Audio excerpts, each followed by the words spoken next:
ভবানীপুর নিয়ে হলদিয়াতে দাঁড়িয়ে আক্রমণ শানিয়েছেন প্রধানমন্ত্রী। তার কথায় 5 বছর আগে নন্দীগ্রাম যে বদলের পথ দেখিয়েছেন সেই পথে হেঁটেই ভবানীপুরে এবার বদল আসবে বিজেপির হাত ধরে। নাম বাদ দিয়ে কিছু করতে পারবে না ভবানীপুরে পাল্টা মমতা বন্দ্যোপাধ্যায়। 2021 বিধানসভায় রাজ্য রাজনীতির ব্যাটল গ্রাউন্ড হয়ে উঠেছিল নন্দীগ্রাম। মমতা বন্দ্যোপাধ্যায় বনাম শুভেন্দু অধিকারীর লড়াই দেখেছিল গোটা রাজ্য। সামনে আরো একটা বিধানসভার ভোট, এবার কুরুক্ষেত্র ভবানীপুর, প্রতিদ্বন্দ্বী সেই মমতা বন্দ্যোপাধ্যায় এবং শুভেন্দু অধিকারী। এই প্রেক্ষাপটের আগে ভোট যুদ্ধে রাজ্যে এসে আগের স্মৃতি উস্কে পরিবর্তনের ডাক দিলেন প্রধানমন্ত্রী নরেন্দ্র মোদী।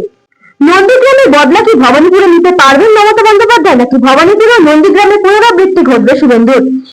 এখন চৌঠানে ফলাফলের দিকেই তাকিয়ে রয়েছে গোটা দেশ। भवानीपुर में भी होने जा रहा है।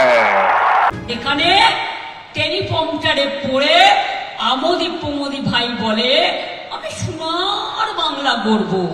তোমরা বাংলাকে টার্গেট করেছো, বাংলা জিতে আমরা দিল্লিকে টার্গেট করব।